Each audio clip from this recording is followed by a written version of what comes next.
UFO buffs, sightings are not a contemporary phenomenon. According to them, there's undeniable proof throughout the world that we were visited long ago by beings from outer space. These visitors supposedly left permanent traces of their passage here on Earth. Were our ancestors' gods actually astronauts from another planet?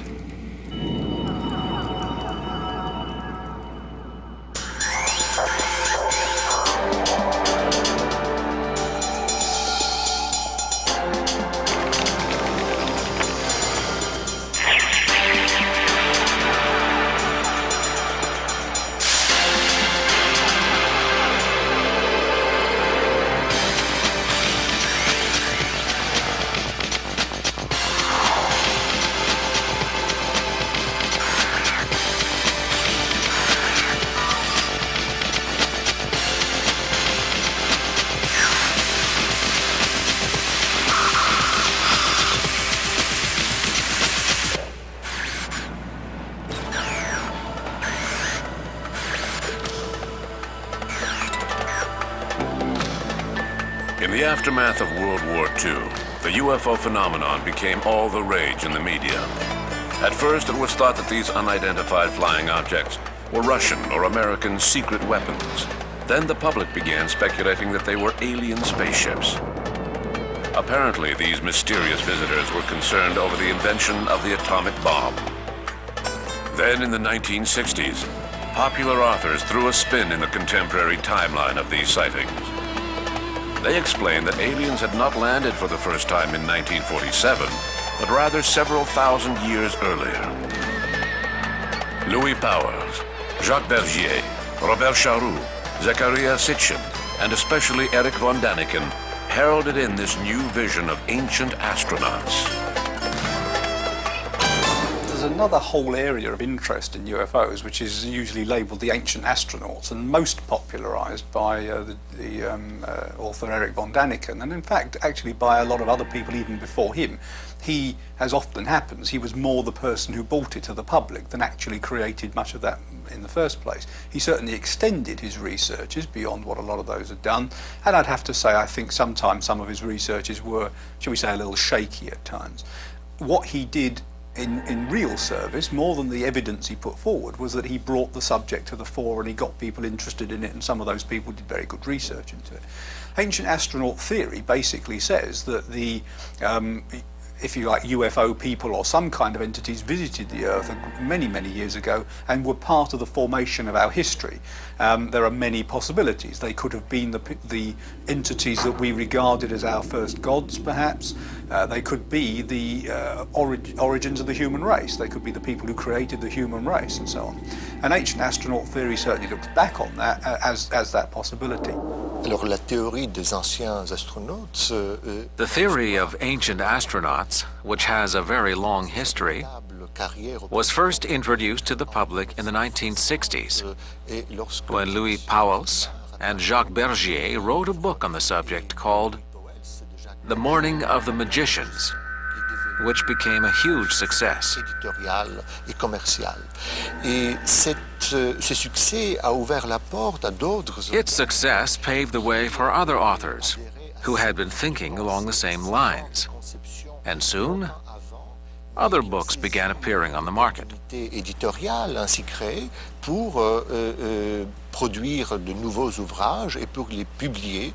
Et c'était les cas. In 1963, French author Robert Charroux wrote a book dedicated solely to the theory of ancient astronauts. La théorie des anciens astronautes en And then, in 1968, Swiss author Erich von Däniken wrote Chariots of the Gods, which became a huge international success. un grand succès commercial avec son livre traduit en français sous le titre La présence des extraterrestres en 1968.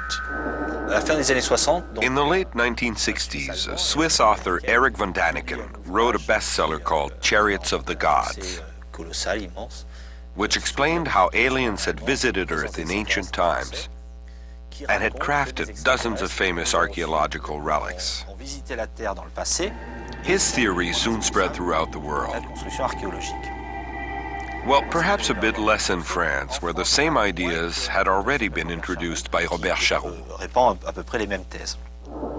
Alors, lorsque Charroux publie son premier livre, When Charroux published his first book on ancient astronauts in 1963, there was a major difference between it and the book written by Pauwels and Bergier, which had first introduced the idea that perhaps aliens had visited ancient Earth and had created the human race and civilization.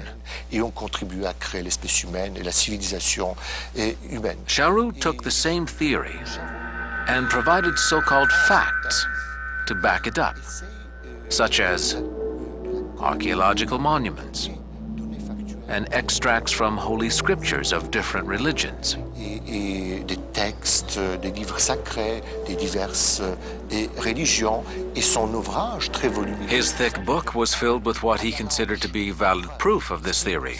Comme preuve. Et Daniken, Von Daniken took the same approach. He wanted to show that the human race had been created by extraterrestrial beings. His book was filled with facts designed to prove this. de preuves factuelles. Son succès et son livre est un succès beaucoup plus grand que celui de Charroux. It was much more of a success than Charroux's because Daniken was able to express himself in very simple terms, Et Robert Charroux, qui vient whereas Robert Charroux came from a more occult, esoteric background and tended to use a language level that most people could not understand, filled with allusions that were difficult to decipher, unless you came from the same background as he did. gens qui sont imprégnés comme lui de cette tradition, de cette culture ésotérique. Von Daniken, on the other hand, used a clear and concise language that the average person could understand. Et on les comprend. But was there any basis to the questions raised by these authors? According to them, the Great Pyramid of Cheops, found on Egypt's Giza Plateau, a true architectural feat, could not have been built without extraterrestrial intervention. Fact or fantasy? Alors si on pose la question de savoir If we want to determine whether the Egyptians really built the pyramids themselves, autres intervenants or whether they had outside help from extraterrestrials, because they were simply too huge and too complex for the time, then I think we need to look at known scientific data. dans le fond, faut pas faire abstraction. We shouldn't stray from known facts and propose wild theories. Un peu farfelu. If we look at historical data on how the pyramids were built, how the work was organized, and what goals the Egyptians had in mind when they built these monuments, then I think the facts speak for themselves. Il est évident qu'il y a des Obviously, some of the details are missing, and the more archaeologists investigate, the more the answers they find lead to further questioning. les travaux se poursuivent. But we don't need visitors from outer space to explain the existence of the pyramids. S'ajoute évidemment comme d'habitude, mais on n'a véritablement pas besoin comment dirais-je, d'intervenants extérieurs pour expliquer ce qui s'est passé. Alors, il est facile aujourd'hui de It's parler easy to talk about extraterrestrials these days. The idea that they exist has been around for a long time. peut-être. But now they're being seen in a different light. I personally don't believe all those stories about aliens building pyramids or Mesopotamian temples. Explanations were given long ago on how the pyramids were built, and they were more complicated than the Mesopotamian temples, since the pyramids were made from large stones that had to be carried across great distances. The pyramids of Giza were built from stones that may have come from Aswan, a village at the other end of the Nile. There are still quarries in Aswan where you can see the vestiges of these huge blocks that were cut and shipped by barge to the lower end of the Nile to be used in building pyramids. The Sumerians, on the other hand, used sun-dried and baked bricks to make their temples, which was much easier at the time since there were no stones available in their region. Il n'y avait pas de pierre dans la région. Hein. How and with what were the stone blocks cut out of the quarries? How were they transported and joined together to the thousandth of an inch, asks von Daniken in Chariots of the Gods.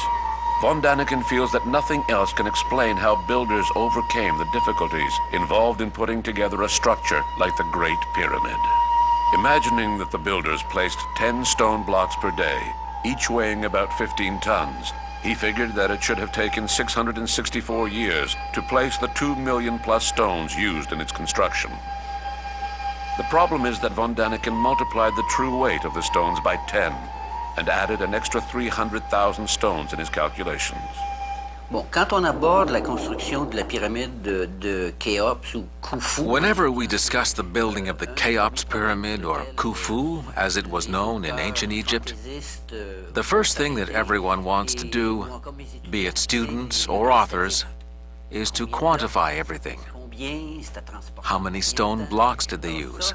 How were they moved? How long did it take? These questions can be answered. On average, the blocks weighed about 2.5 tons each. They could have been hauled on a wooden sled by a team of 14 to 17 men. This calculation was based on the time that it took to haul the 2 million plus stones that were required during the time period that we know the pyramid was built. Some blocks were bigger, weighing more than 10 tons, but they weren't used as often. They served primarily for what might be considered the roof. Naturally, these blocks took longer to move, and more men were required to haul them. c'est des pièces qui sont très très peu nombreuses. Vraisemblablement, Apparently, some people prefer to believe that the construction of these extraordinary monuments was due to some mysterious intervention rather than human ingenuity, crafting, and patience. l'art et la science des humains, et puis surtout, There's something basic that these people are forgetting, n'est-ce pas, c'est que and that's the fact that these pyramids and temples were built by thousands of workers at a time when laborers came cheap, if not free, la main-d'œuvre était assez, and unions were unheard of. pour ne pas dire gratuite, et où il n'y avait pas de syndicat. Alors aujourd'hui, These days, it's hard to believe that such a huge project could have been designed and built by humans. les pyramides, c'est quelque chose qu'on n'aurait jamais pu The reproduire. pyramids could never be reproduced. They're one of the 7 wonders of the world. Un manque de curiosité. Denying the human aspect of this project merely shows a blatant lack of interest in what archaeology or history might be trying to tell C'est us. plus facile de se lancer dans une explication de ce genre. On peut faire Claiming that a miraculous or mysterious force was behind the project is simply taking an easy way out. pour répondre à toutes sortes de questions. Von Daniken even went so far as to say that the Egyptians had no architectural knowledge. He wrote, "If we meekly accept the neat package of knowledge that the Egyptologists serve to us, ancient Egypt appears suddenly and without transition with a fantastic, ready-made civilization." Von Daniken was not the only one who believed in the concept of an instant civilization. Practically all proponents of the ancient astronaut theory imagined that a super-civilization sprang out of nowhere. Another example of an instant civilization was the Sumerians, who built their empire in Mesopotamia around the same time that ancient Egypt existed. If this concept of an instant civilization seems a bit radical to you, perhaps you'll take comfort in knowing that it has not received much support from the scientific community. Professor Daniel Pourchaud, now retired, was a specialist in Mesopotamian archaeology. Il faut remonter à peu près au 5e millénaire, où on voit apparaître We have to go back to the 5th millennium BC to find the first traces of a culture in Sumer, which is now part of southern Iraq, not far from the Persian Gulf, and in Egypt. soit l'Égypte. Et les deux The two largest cultures of the time appeared in this region around 5000 BC. vers 5000 ans avant Jésus-Christ. Et on peut parler We can refer to them as cultures, since archaeological expeditions have found vestiges of a society dating from that time period in terms of architecture, buildings, and common everyday items. banales, par exemple les plus anciens. For example, the oldest artifacts found were painted ceramic plates dating from the 5th millennium BC. millénaires. Et puis ensuite, After that, archaeologists found statues of all sizes. taille. Et ça s'est développé. These cultures developed gradually. Donc, des souvenirs We have artifacts from Sumer and Egypt that predate the time when these societies began to record their history, which was around 3200 BC. Jésus-Christ en Sumer, et puis en Égypte à peu près à la même époque. Whereas von Daniken remained vague about the origin of these ancient visitors from outer space, Zechariah Sitchin was quite specific. A major archaeology buff, Sitchin wrote an entire series of books about the history of the human race as it relates to aliens in the Earth Chronicles. According to him, ancient visitors came from either Marduk or Nibiru, a planet beyond Pluto with an eccentric orbit that brought it close to Earth every 3,600 years. During one of its passages near Earth, the inhabitants of this planet, the Anunnaki, made contact with the primitive ancestors of the Sumerians. Sitchin also speaks of Sumer as an instant civilization. Their shrine was supposedly nothing more than a site for idolizing these visitors from outer space. Research into Mesopotamia shows that Sumerians were merely descendants of nomad tribes, making them 100% human. They came from Asia and Iran and settled in an area that is now southern Iraq. They built city-states like Ur, Uruk, and Lagash, each of which had its own leader. At one point, the leader of one city-state decided he wanted to rule the entire region, which he more or less succeeded in doing.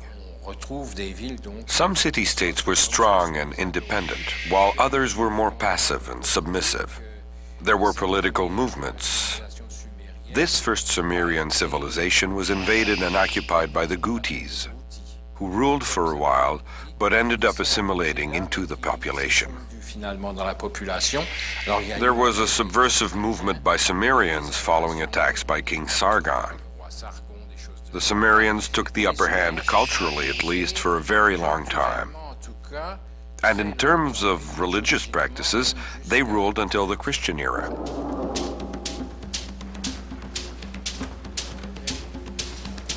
The Sumerian gods were not created out of thin air. They emerged over time as the individual city-states merged into one civilization. At first, there was a divine trinity, consisting of An, Enlil, and Enku. Each of these gods had been worshipped by an individual city. Eventually, the trinity was replaced by a single god, Marduk. The other gods still existed, but Marduk became the main god who was worshipped. The other three gods were generally associated with specific sites or legends. Sumerians were similar to Egyptians in the sense that they worshipped several gods at once.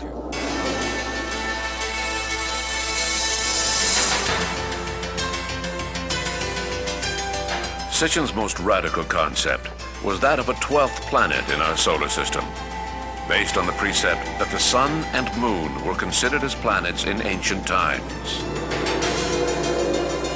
Professor Michio Kaku, one of the world's most well-known quantum physicists, doubts that any major planet exists past Pluto, the furthest in our solar system. Some scientists have speculated that there is a 10th planet, a planet beyond the orbit of Pluto. Well, beyond Pluto, we have what is called the Kuiper Belt. These are small pieces of debris made out of ice, a cometary belt, too small to form a large planet. Also, we realized that if there was a 10th planet, it would cause gravitational disturbances. That's how we discovered Neptune. Neptune tugs on Uranus.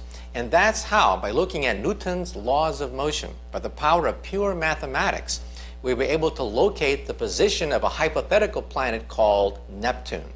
Now, the orbit of Pluto, even though it's eccentric, is calibrated according to Newton's laws of motion. We don't see any large perturbations on Pluto's orbit, other than the fact that Pluto itself has a moon. Given the fact that Pluto has a moon, we can track the trajectory of that two-body system, and we see no basic deviation from Newton's laws of motion. That's why we don't believe that there is a 10th planet. If such a planet had existed, its passage near Earth some 3,000 years ago would have had such a major impact that the effects would still be felt today. A planet with an eccentric orbit would also be sterile, as explains Pierre Bastien, an astrophysicist at the University of Montreal.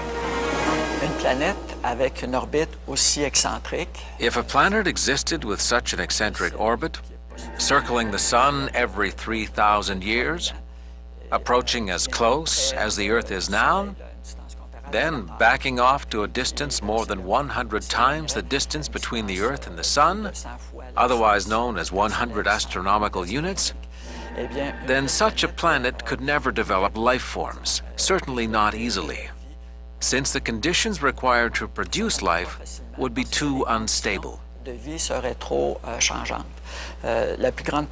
Most of the time, the temperature would be too low for life to evolve. Then, for a very brief period of time, a few months perhaps, the temperature would rise high enough to melt some of the ice, only to drop back down to the freezing point again afterwards. These aren't ideal conditions for life to emerge.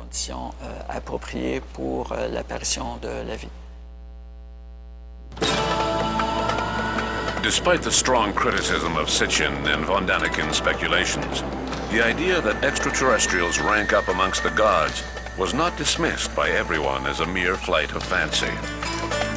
Jean Cazot has written several books about UFOs.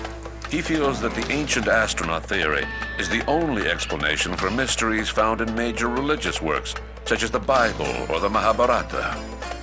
The theory of ancient astronauts is fantastic. According to the theory, visitors were here before we were, and perhaps we are the visitors. Perhaps we were co-creators of the human race. I'm not saying that the theory jives with the childish view of the Raelians, who simply put a spin on the stories found in the Bible. It's actually quite feasible to imagine that we co-created the human race with extraterrestrial beings who came to Earth to assist in human evolution. One author who supports this theory is Zecharia Sitchin, who points to the Sumerian civilization as an example of this intervention. Another author who supports it is Lawrence Gardner. Personally, I think that it's an incredible theory, one that provides answers to a lot of questions that are raised in reading the Bible. According to proponents of the ancient astronaut theory, the Old Testament abounds with references to these visitors from outer space. The cloud that led the Hebrews out of Egypt was supposedly an alien spaceship, and the Ark of the Covenant, the golden chest used to carry the Ten Commandments, was supposedly a transmitter. If you replace the words archangel, angel, and Yahweh with more modern words, you will see that the stories in the Bible are quite similar to stories we hear these days.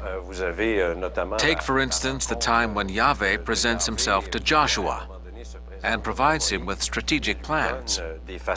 Yahweh provides Joshua with military advice designed to win a battle, telling him to advance on the left flank and wait for a noise over the trees, which will be Yahweh arriving, kind of acting like a human and not a god. If we look at the story through the eyes of this new theory, we see that it was a real person who appeared over the trees, someone armed with technological and mental abilities far exceeding anything known by the primitive Hebrews who lived 2,000 or 3,000 years ago. If the Bible describes actual events that happened, then it's only natural for us to have questions about those events. But should the Bible be considered as a history book? Nothing is less certain. Who wrote the Bible?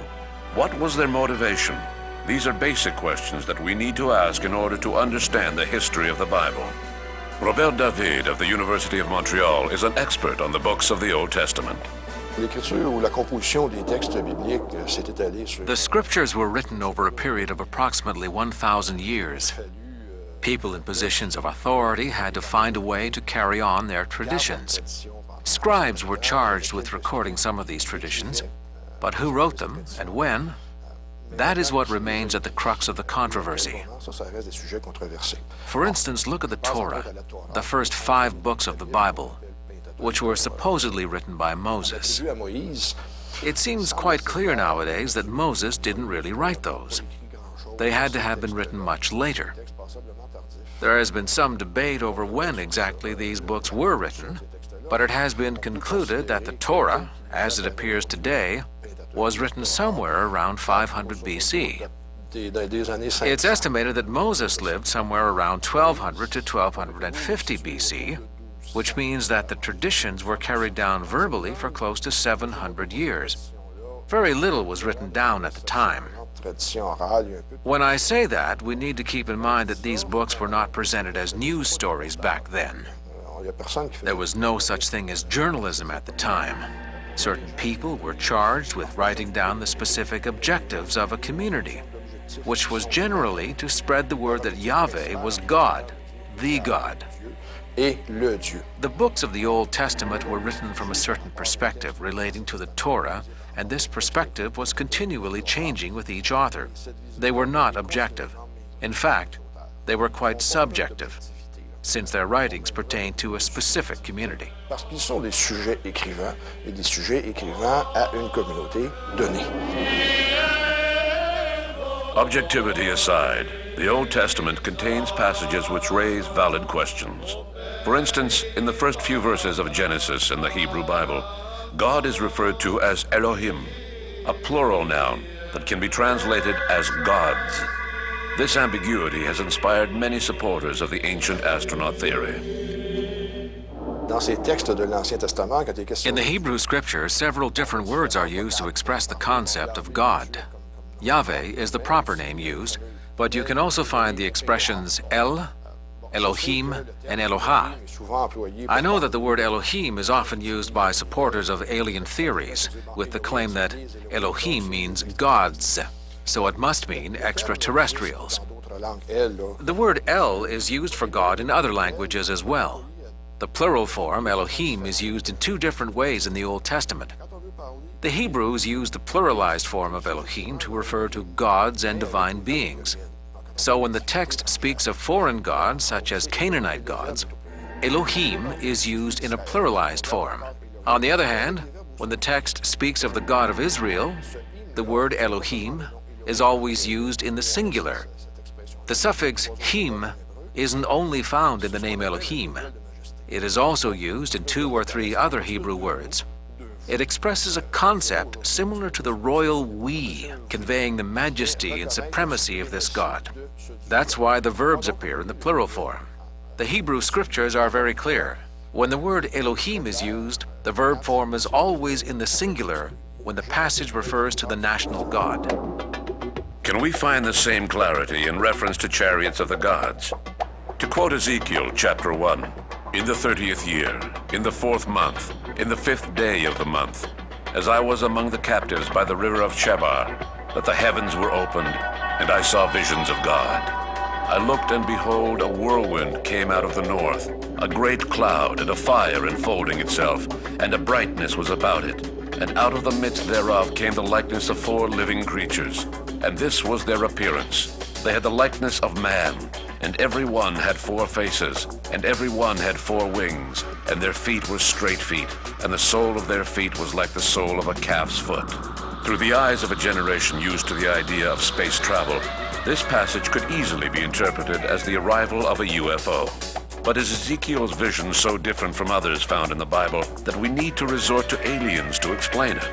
And what are we to make of Elijah's ascension to heaven in a chariot of fire? Was this merely an allegory, or was it really the first alien abduction, as some people claim? La question des chars, c'est autre chose. The whole chariot issue was something altogether different. Israelites lived in the mountains in biblical times. They obviously don't live there now, but they did back then. They didn't own chariots. They fought on foot. Ils combattent à pied. Their enemies were the ones with the chariots, like the Canaanites, who lived on the plains, where it was flat enough for chariots. Since the Israelites didn't live on the plains, they didn't have chariots. The Egyptians, Canaanites, and Babylonians were the ones with the chariots. Chariots were a symbol of power. With a chariot, you could travel quickly from one place to another. Generally, chariots were used symbolically in the Scriptures, and here I'm thinking of Elijah and Elisha, since they were closely linked at the time. Elijah fought in the name of Yahweh against Baal, the god of Canaan, and against other pagan gods. One way to portray Elijah as a fighter is to put him in a chariot. That's how you win against great armies. This concept of a chariot of fire came from Deuteronomy. Whenever the author of the book of Deuteronomy wants to indicate the presence of God, he uses the fire symbol, as in, the Lord thy God is a consuming fire. It's a universal symbol. If we look at religions throughout the world, we see that fire is a symbol of God. There's a reason why we light candles and burn incense. They are associated with fire. So the reason why Elijah is portrayed on a chariot of fire is because he has been fighting in the name of God. The story could be interpreted literally, but I think the chariot is more symbolic than anything. The same applies for Ezekiel. The temple was destroyed, and the people were exiled. The Bible gave the impression that God lived in the temple. So when the temple was destroyed, what became of Yahweh? Ezekiel somehow transferred the Shekinah, the presence of God, to Babylon. How did he manage that? The concept of Yahweh was just as imaginary as Baal was to the Canaanites. These gods didn't walk on earth. They moved on clouds. One way to transfer the presence of God from the temple to Babylon was on a chariot. It was used as an element of combat once again because he was going up against the Babylonian gods, and he had to invoke God in their community. It was strictly symbolic. God didn't move around in a rocket. At least I don't think so.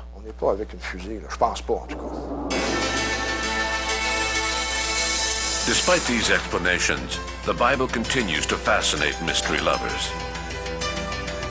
Each new book written about ancient astronauts inevitably contains countless references to the Old Testament. This fascination with the Bible is understandable. Je pense que la Bible comme œuvre. As a man-made creation, the Bible attests to the incredible history of the human race. People are always quoting the Bible because it's a monument of sorts, accessible to all as compared to other books that are more difficult to comprehend. The Bible is easy to obtain, to read, and to understand to a certain degree. There are a few passages that aren't quite clear, but in general, it's not hard to understand. Quoting the Bible means going back to the foundations of human history, looking up the fundamentals in a founding document. I think that there's something to be said for the use of biblical references. This is true for those seeking aliens in the Bible, but it's also true for devout believers who are seeking elements to reflect on. If we were to examine the Quran or any other major religious works, we would find plenty of material open to interpretation. When you start from a certain point of view, you can find pretty much whatever you want to support your view if you look in literature throughout the world. I feel that it's important that the Bible is a monumental work that everyone is familiar with and that can be easily consulted. The problem lies in what people do with the information that they find. That will always be the case. People will always run into problems if they try to take every story literally, because some things just could not have actually happened. I'm curious as to why people in search of aliens don't go hunting at the bottom of the sea as well, since sea monsters allegedly exist too. Does the Loch Ness monster exist? It's something to think about. There is an imaginary side to the scriptures which prevents us from taking them literally under certain circumstances. Just because a serpent spoke to Eve in the Garden of Eden doesn't mean that people go around looking for a talking snake. By the same token, why do some people go looking for rockets and Loch Ness monsters in the Bible? Because they are taking it literally. There are traps in taking that approach, since the Bible is filled with codes that represent that time period, and it's up to us to study the Bible and find the symbolic meaning behind the scriptures. We imprint certain codes in our modern material as well. I only hope that 3,000 years from now, when they read our material, they won't make the same mistakes that we are making with these 3,000-year-old scriptures. Otherwise, who knows what strange things might be taking place 3,000 years from now.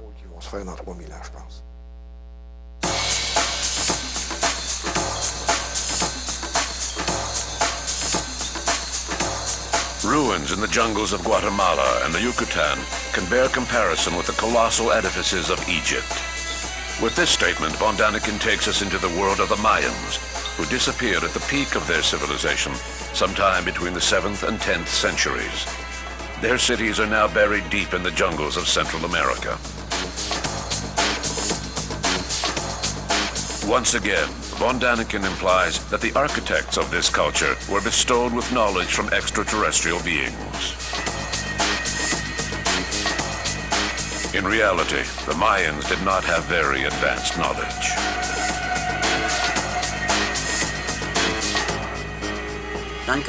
Mayan temples were built using very simple mathematical shapes, like the square, the rectangle, and the triangle.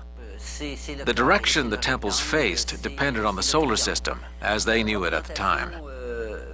It's easy to jump to the conclusion that these temples are evidence of hidden knowledge. But as far as I'm concerned, that would be faulty reasoning.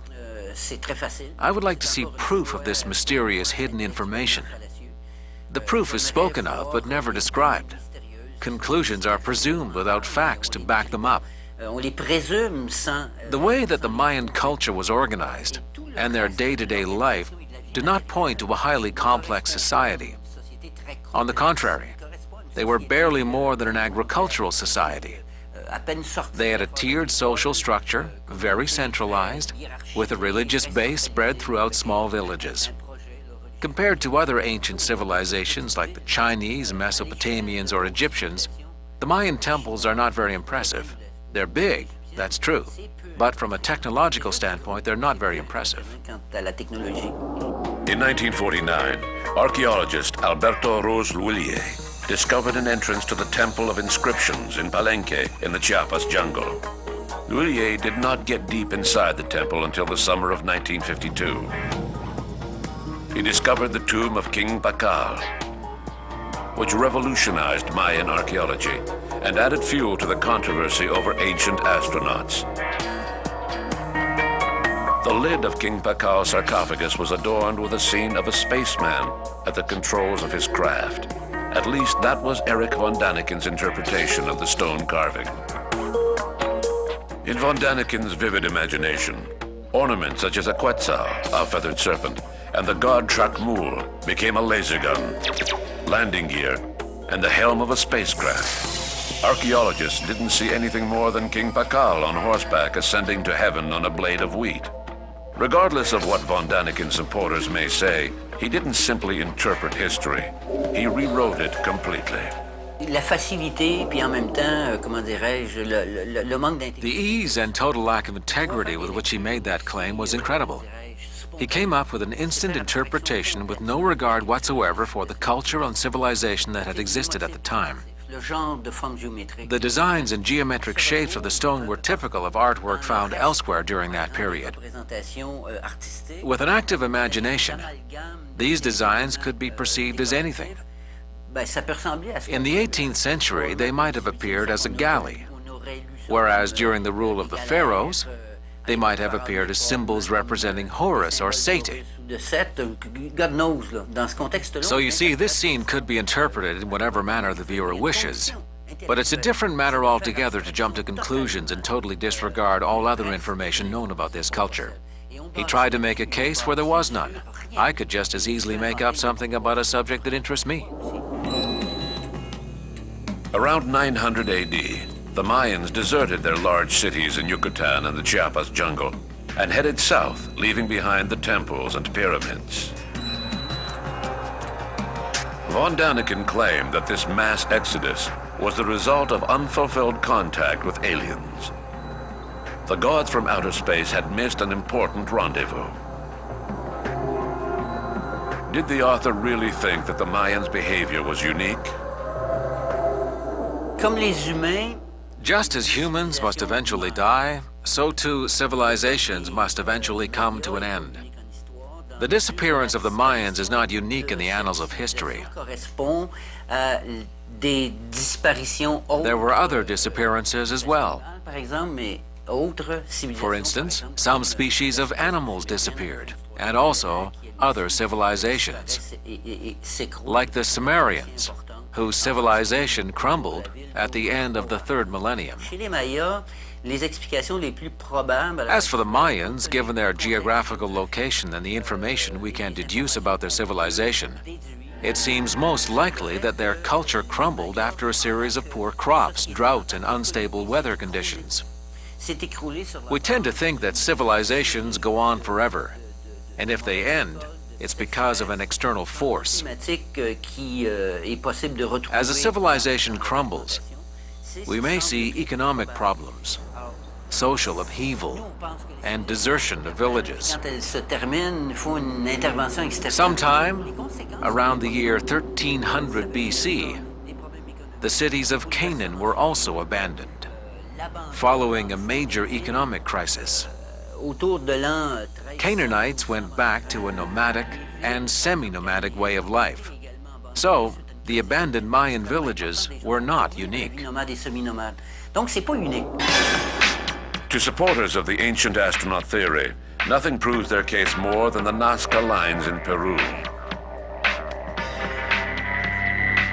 It is estimated that these huge figures were drawn by Nazca Indians between 500 and 1000 AD. The drawings are so large that they were not discovered until the 20th century, when pilots flew over the Nazca Plain. The fact that they can only be seen completely from above has led some authors to speculate as to why they were drawn. What if they were markers or landing strips for gods?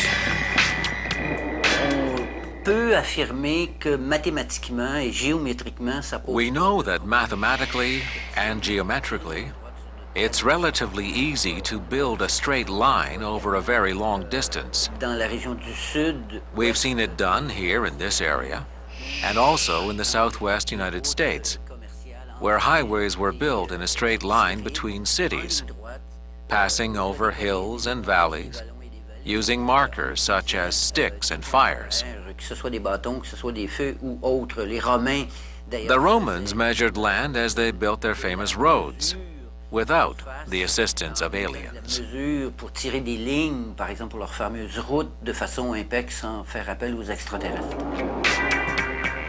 Even though archaeologists have now solved most of the mysteries raised by Erich von Däniken and those who followed in his footsteps, it would be foolish to think that scientists have all of the answers.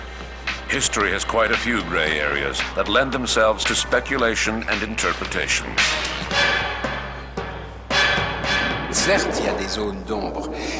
Obviously, there have been gray areas where questions have been raised and we've been unable to find the answer through archaeology or ancient writings. There are still some gaps in our history. But over time, these are being filled in as we make new discoveries and come across ancient documents that have not been previously studied. As they are studied, they address questions that had previously gone unanswered. But we don't need to call in visitors from another world to fill in the blanks. There's no problem here on Earth that requires the intervention of outside forces. At least I haven't seen any up until now. And I'm very open-minded. I would be very happy to learn that we have made initial contact with an alien civilization. I think that'd be fantastic. But if the arguments proposed by von Däniken and Sitchin don't hold water, then why is the ancient astronaut theory still so popular? Spending hours and hours with your nose buried in old documents, doing serious research to find out what happened in the past and what objects were used for is not very exciting work. On the other hand, writing a novel filled with fanciful and mysterious ideas, that's a lot more exciting. It has an element of suspense. There's not much suspense in history books, but there's plenty of suspense in those novels. Oddly enough, and in spite of weak arguments to support the ancient astronaut theory, the prospect of a past contact with aliens has led generations of readers to become interested in ancient civilizations. Without this suspense found in books by von Däniken and others following in his footsteps, these mystery lovers would never have discovered the Sumerians, the Mayans, or the Nazca Indians. Erich von Däniken is without a doubt a lousy archaeologist, But interestingly enough, his theories have forced historians to join the debate and explain their material in layman's terms.